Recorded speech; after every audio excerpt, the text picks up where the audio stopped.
over a teacher's capacity to control 30 prepubescent, supposedly, rowdy kids will yield to a better or the same standard of education.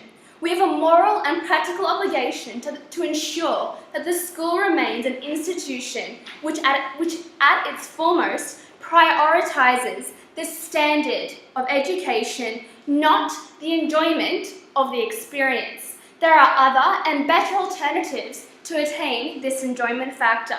We are not saying that children ought not to have fun, but this is not the place to prioritize fun. The principle of today's argument that we are supposing is a good education, and this motion ought to pass. Before I summarise my team's case today, I would like to point to three pieces of contention in the opposition's argument.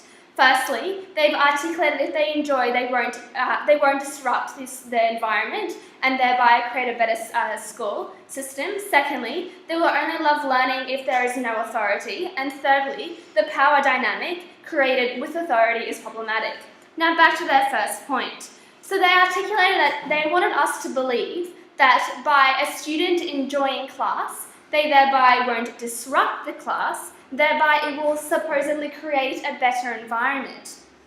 Yes, we do concede a small minority will actually have fun at school, but when has school ever conflated to fun? It will only be a small percentage that would be actually benefiting from this mechanism. Some students don't necessarily enjoy malleable ways of learning as the opposition sought to articulate. There is a greater percentage of children to act in their childhood nature and act recklessly. We recognise that we are talking about children. The stakeholder concerned is a child, and a child, by their very nature, being a child, are not going to think long-term consequences. We consider that they may not dislike the authority short-term, but long-term, traits of discipline, respect, and authority must be respected. We have a moral and practical obligation to ensure that the school place remains a place of education.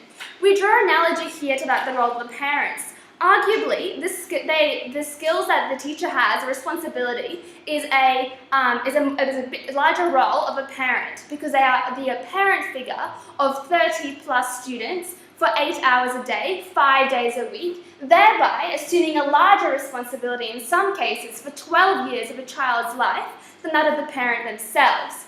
If we give authority to parents, why aren't we giving authority to teachers who are doing a bigger role and have a larger responsibility than parents, and no thank you, than parents themselves? So, if we misbehave under the opposition's mechanism, if children misbehave, how can we reprimand if there's no authority in the classroom?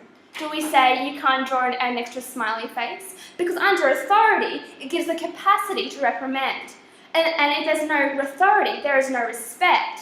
A teacher who has no authority won't be able to discipline the children. No, thank you. I'll take your point of information.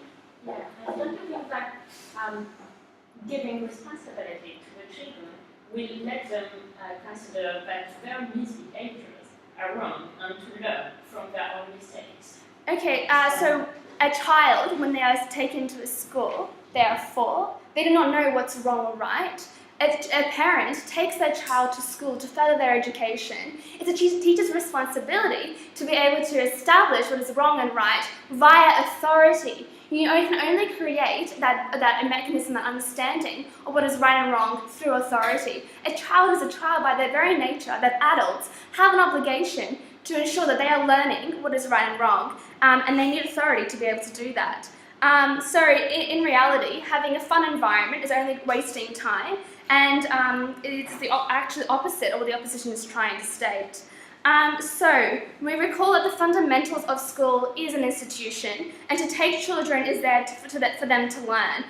We're trying to create a stimulation of a real life society and give them the life skill that they need to then go after the grade 12, and with that they need to be able to know and to accept authority. And I want to postulate, no thank you, what sort of generation will we be breeding if they will not accept authority once they leave grade 12? Because quite frankly, real life is not fun and games. Real life is authority. Moving to their second point, no thank you. They will only love learning if there is no authority. This was the argument that they sought to make. We suppose that there is no correlation there's no correlation with this. We suppose that children will even like learning through alternate mechanisms. The short-term stakeholder is the individual student. The long-term stakeholder, however, is the teacher. The teacher needs to demand respect and needs to be prioritised. No, thank you.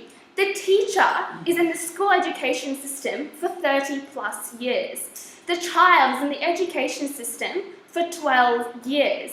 We need to be maintaining that the teacher is being respected by the school system. So I propose that we reorient our frame of thinking. I'll take you in a moment. This sphere, the quality of education, is dependent on the teacher.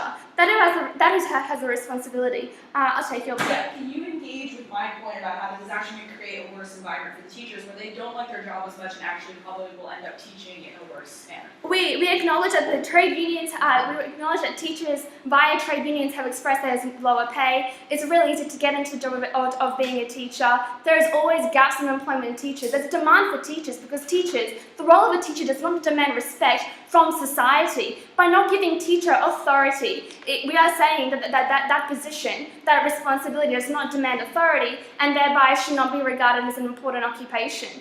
So by making sure that we have authority for the teacher, we are re-emphasizing the importance of that position. Their third point was the power dynamic. I want to consider moving on to a team's case summary today. Today we've articulated that the assumption that the young people are socialized to norms and it's necessary to put the individual in a challenging environment and to ensure a strong quality of education.